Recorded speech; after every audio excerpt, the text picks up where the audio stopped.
He says, when you go after something not my stuff, you're going after worthlessness. It's worthless. And when you go after worthlessness, you become worthless to him. Not worthless in general. I mean, you may be valuable to other people and you still may do things in their lives that help them or whatever it is. But in terms of the relationship with him, you've now become worthless. Why would you say that, Rabbi? Well, because what is the value that you bring? The value is you becoming a part of whatever his bigger plan is, that he can now trust you because you trust him. And so if you can't trust him, how can he trust you? And then you're worthless. I've got nothing for you. If you can't trust me, then I can't trust you. Then what's the point? Go do whatever you want to do, live your life, die, and that's it. You have no value for me. Wow.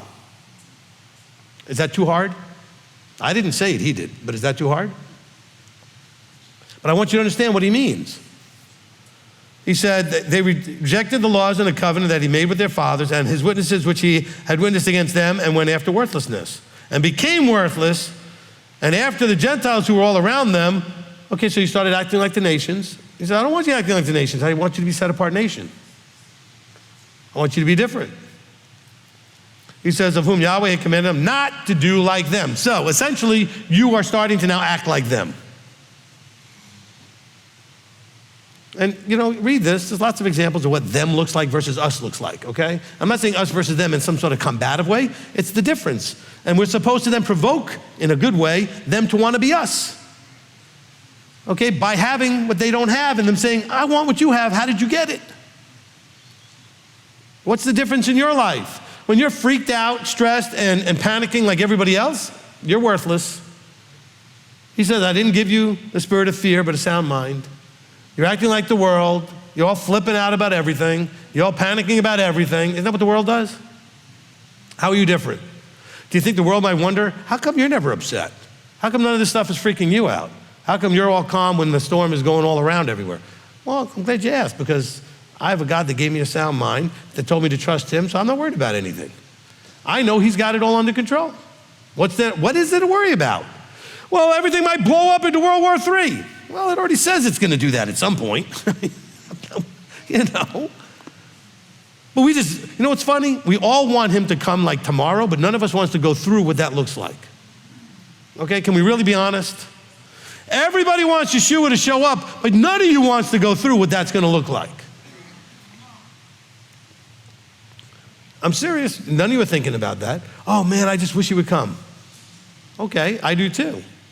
But do you know what that looks like right before he comes? It gets real ugly. And you have no idea what ugly is. None of us do. It says that it's going to be uglier than anything we can imagine. Okay? None of us have experienced that. We've experienced a lot of really bad stuff. Nothing as bad as this. That's what it says. It says it'll be worse than anything we've ever experienced in the world, history of the world. The worst. Okay. That's pretty bad.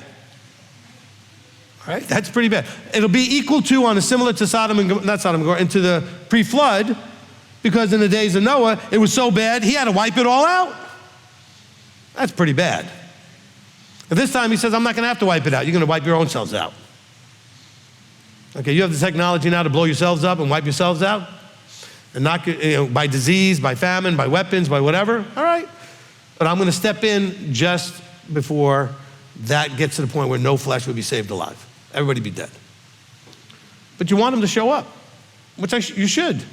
But just understand, it's not gonna be pretty, but do you trust him that that will be okay? Do you read Revelation? It seems like a lot of people die in martyrdom in Revelation. Are you afraid of that? Do you trust that that's still gonna be okay? Those people are very honored in Revelation.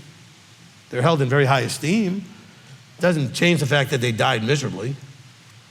It doesn't sound very pretty. It wasn't like they just got old and died, okay, or had a heart attack. They died in some of the miserable stuff and were martyred, which means they were killed because of their beliefs.